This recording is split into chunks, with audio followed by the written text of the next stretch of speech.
Unique people leading unique lives shape and inform Iowa City. This community is enhanced by these women and men who live in our midst, working, teaching, creating. Welcome to a series of conversations with people who have stories to tell. Join my guests and me, Ellen Buchanan, in a series of interviews called One of a Kind.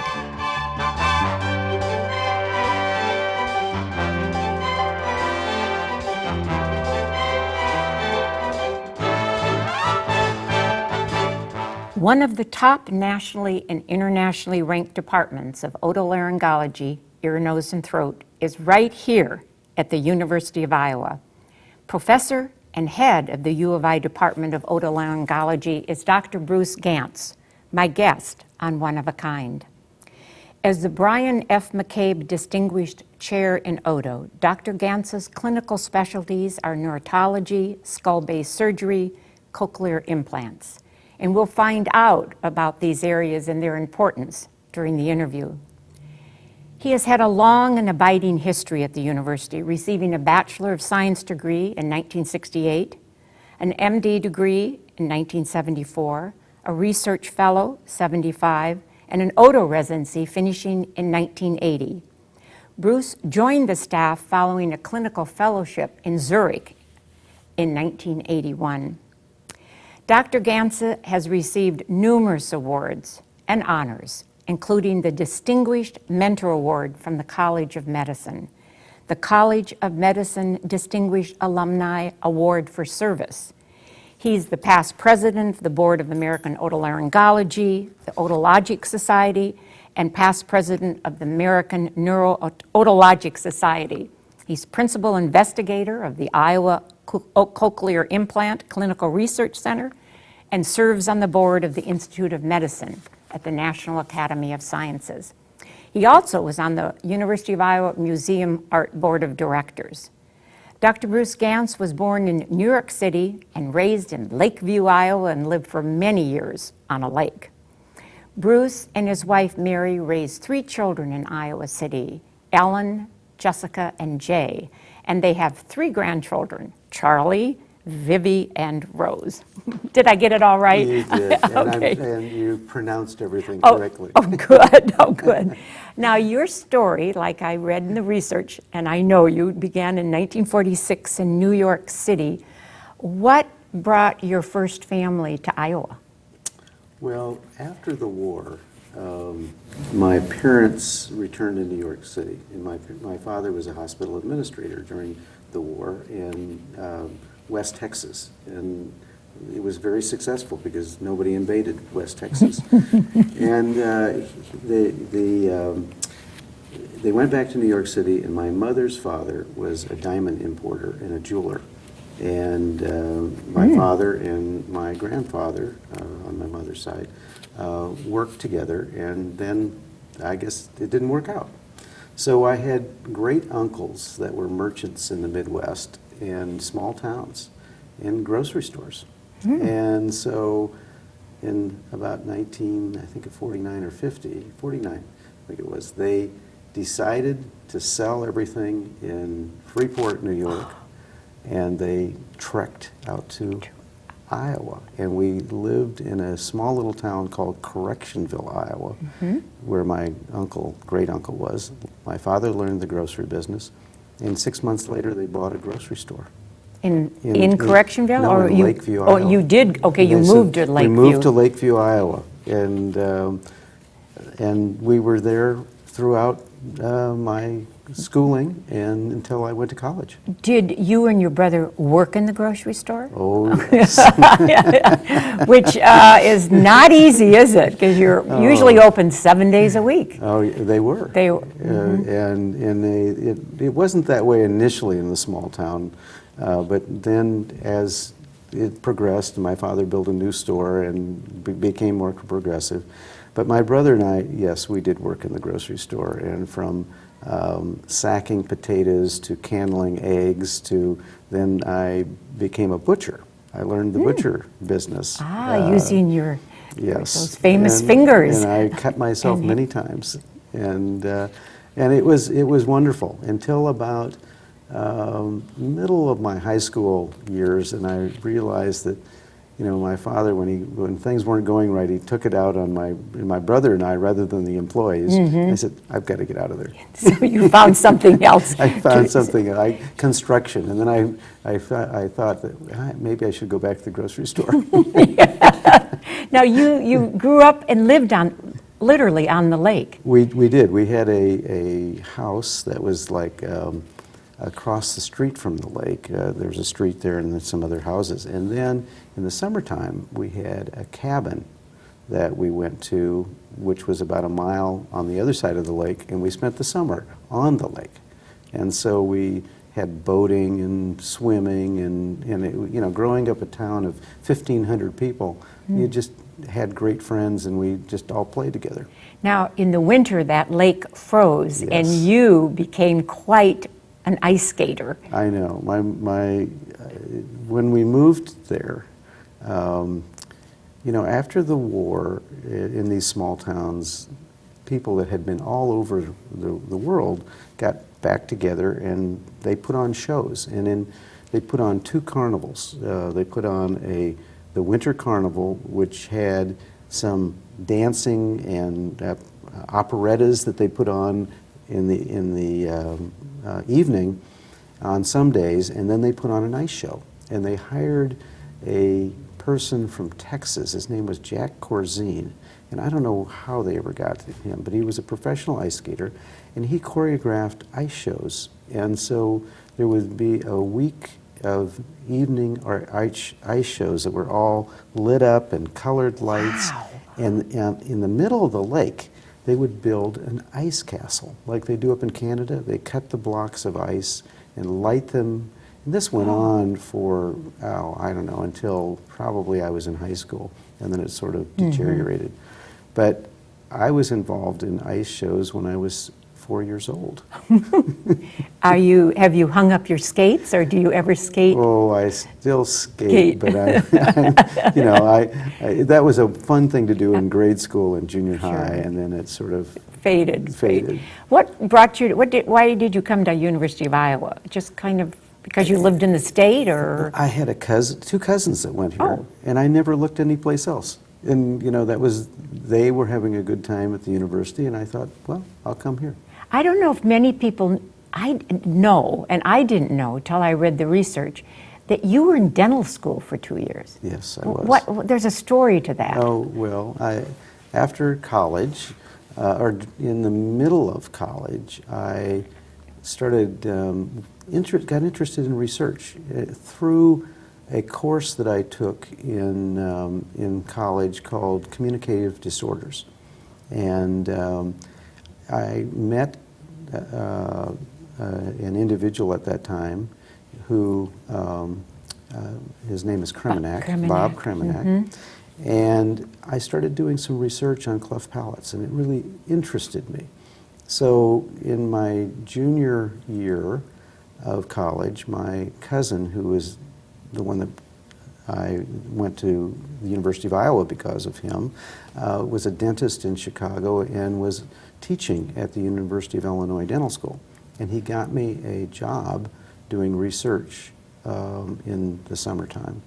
And I really got enamored with all of that. And so that research, and then coming back to the university and working with Bob Kremenak, who was looking at cleft palate management from a dental perspective, really intrigued me, and I thought, well, this is a good profession. But then what made your switch? Well, I just felt that when I thought about doing what I wanted to do, which was repair of cleft palates and getting involved with craniofacial growth, that I couldn't do what I wanted to do through dentistry. And I said, I had a medical student that was my roommate, and one day I was lamenting that, he says, well, why don't you go over and apply to medical school? And I said, oh, that might be a good idea. A little light bulb. And so I did. And I went and I interviewed with Woody Morris, who was at that time the associate dean for, I guess, students. And he looked at my CV and he said, well, you know, there's a good possibility. And then we should determine if you should finish dental school or you should maybe come into medical school now. He said, because you want to do cleft palate work in that area, let's get Dr. Brian McCabe to come and look at your CV and we'll meet. And I remember this, Dr. McCabe was a very formal person and sort of, you know, bigger than life. And so here was this little dental school student sitting with Woodrow Morris, and Dr. McCabe rushes down. He must have been in the operating room or something. He had his greens on and a white coat. He was smoking his pipe. And he walked in and Dr. Morris gave him my CV and he said, you know, the question we're trying to figure out, should Bruce come into medical school now or should he finish dental school? He looked at the CV and he put it down. He says, dental school is a waste of time. He should come into medical school. Just like that, and he walked out. That was it. That was the interview. That was the whole thing. And I thought, oh my. And the rest, they say, is history. So there you were. And that was his opinion.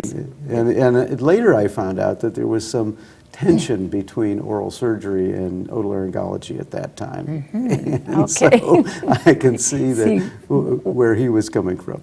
So tell me, you were interested in the cleft palate. What made you get so interested in the ear? Well, as I was... Did you have somebody in your background who was deaf? Deafness? No. No family history of any ear disease at all. And so in about the middle of my residency, after we finished medical school and did a residency in otolaryngology, that was in the middle of the 1970s, or towards the end of the 1970s, and all of a sudden there was an individual in Europe that was becoming very prominent in skull-base surgery. And I went to a meeting about this, and I was just taken by what he was doing and how he was helping people, and you know, I was enjoying ear disease just because of the intricacies of it, and had something to do with my dental training too. I mean, it was all sort of fit.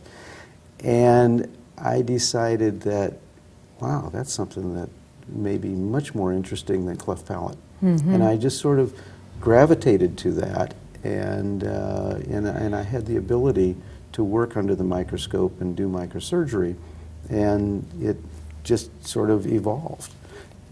Tell the viewers exactly, in late terms, what a cochlear implant is and who is eligible to get this, because university will get all these calls about that, you know, I'm deaf, or my nephew's deaf or something. After I was in Zurich, Switzerland, I did this fellowship, and I started to learn more about the cochlear implant. And they were doing some research in Zurich, but also I met some people in Vienna, and we had done some cochlear implants in Iowa before I left, so I got a real interest in that. What the cochlear implant is all about, it's for profoundly deaf people. And this is the way it started, in people that had learned language and then lost their hearing. So they could speak, but they really couldn't hear. And so they were lip reading.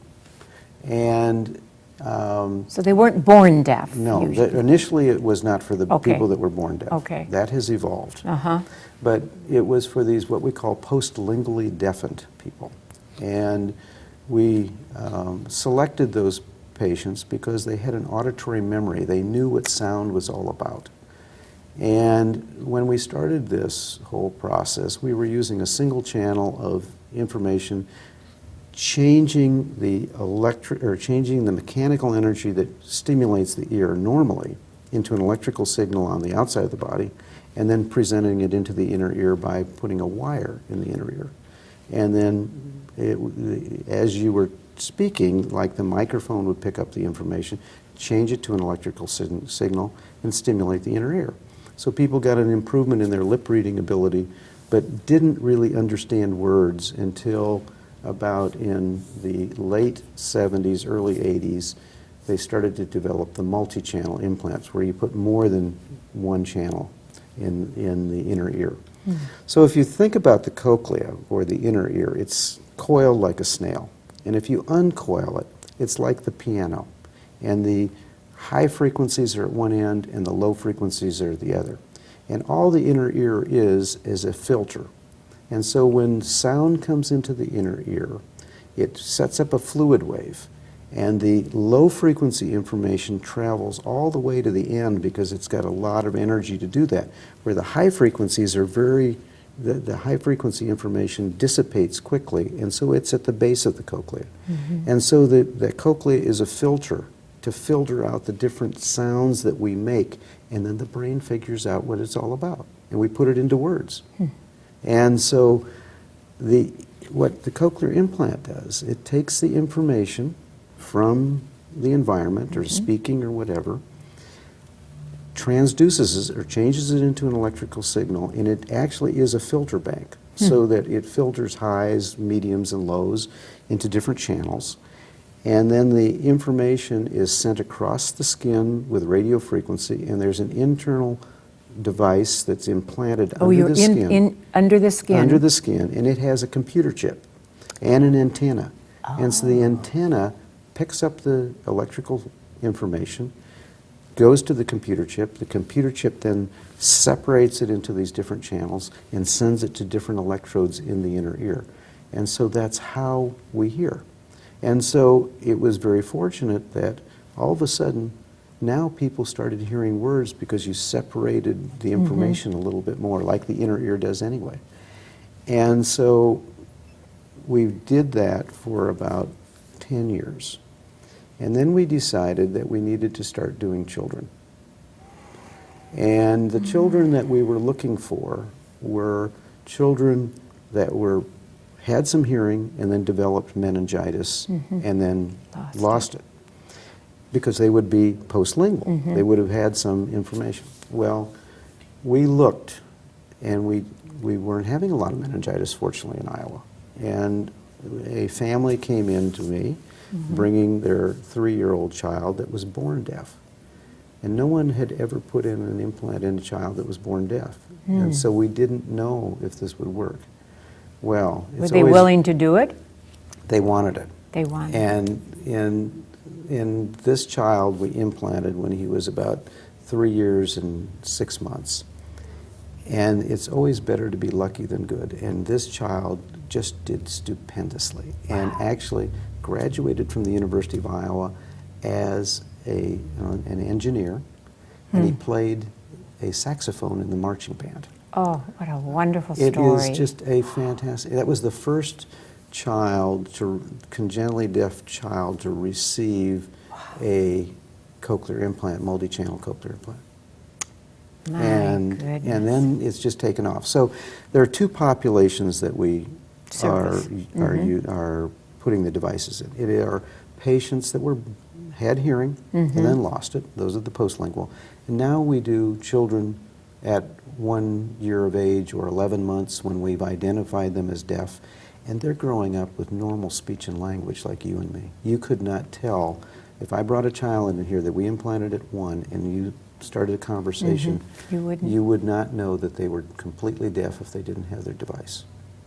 And this is probably a very naive question, is this a battery run? The battery's on the outside. The battery's on the outside. And now the devices are like behind the ear hearing aids. They're only about that big. Used to be body processors, now they're very small, and it just changes people's lives, because if you take deaf people that communicate with sign, only 19% of those people can read at the 4th grade level. And our children that now have grown up in a hearing world have grade equivalent reading skills. So it's really made a huge impact on the profoundly deaf. How many doctors in your department do implants? Two of us Two. do. And you've done about how many over the years? Oh, Do you have well over any? 1,000. Well over 1,000. Was there a little controversy for a while with the deaf community? Yes, and you know, the deaf community has a culture, and we have to respect that culture because we are interfering with it, because we are taking people that were born deaf and these people are not signing anymore. And signing is a whole different structure of language. And so these kids that are born deaf today don't learn to sign. And so they grow up, and so you know, it took some time, but you have to remember that 95% of the children that are born deaf are born to hearing families and not to deaf families. And so your parents wanted to communicate with the kids instead of in sign and spoken language. So it's now the controversy, there's an undercurrent of that. But I think the deaf community is realizing that that's what the reality. What a satisfying thing to have these children be able to hear. My goodness, I always ask my guests who or what has had a major impact on them, or who's influenced you. Who in your life, Bruce, looking back? Bob Kremenek was a Yeah. big influence in my life. Brian McCabe, Ugo Fish, the person I trained with in Zurich. Switzerland.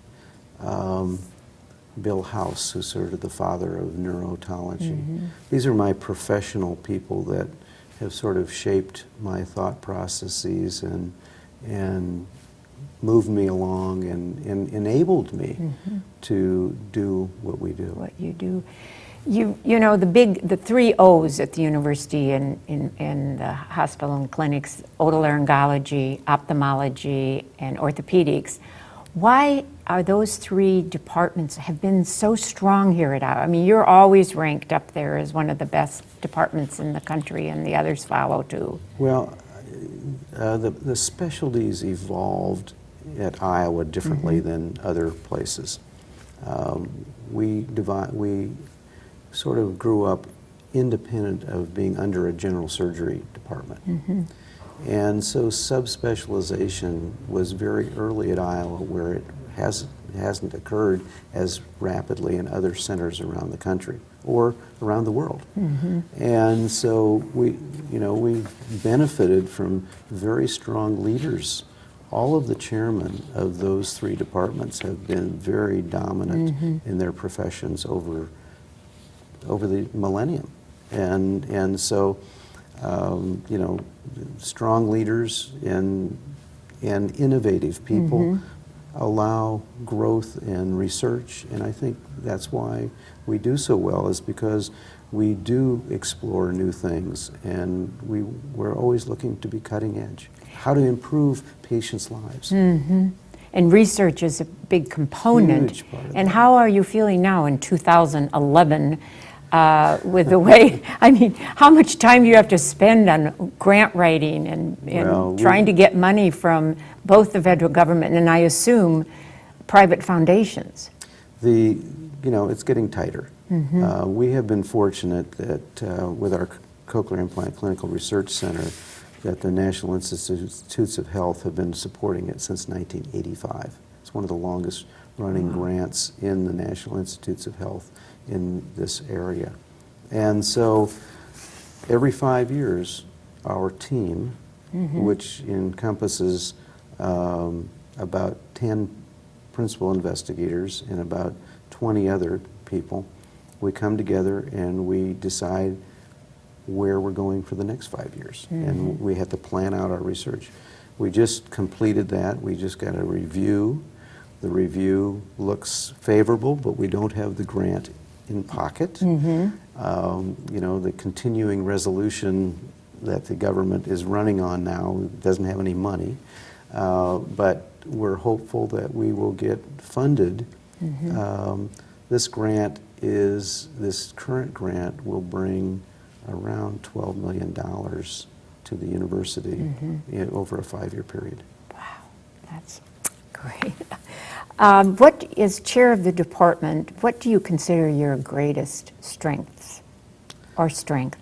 Well, hopefully I'm a consensus builder. And because I have wonderful faculty, and I have to help make their lives better. I mean, that's the job of a department head, is to enhance the people that are with you. And we're really a team. That's and it's really important that the younger people feel that. And I don't make many decisions without consulting a group of people to make certain that this is where we want to go. And that makes my life a lot easier. Well, when you're not operating, doing research, teaching residents, and what are your I know a few of your hobbies are, but what do you love doing? Oh my! When you're not working. When I'm not working, love to ski, snow ski, sail, Yes. fish for salmon, and now I'm enjoying playing with my grandkids. Yes, we're going to talk about them, where they are. And you have this theme of lakes in your life. You Yes. started your life on and near a lake, and now you have a lake home in northern Wisconsin where you love. What does it mean for you to be on or by water? Well, that's really interesting. I grew up and I didn't know anything but water, and it was fun. I mean, I remember I first learned how to surfboard, which was it was a platform on the back of a boat, or it had a rope. Yeah. And you hung on, and that's what you did. And then you went to water skiing, and then it just evolved. And so, and then I went away to college, and I didn't have water, and I would come home and enjoy it in the summertime or on holidays. And then during residency and all that, it sort of faded away. And then we went to Switzerland, and I saw these things called windsurfers.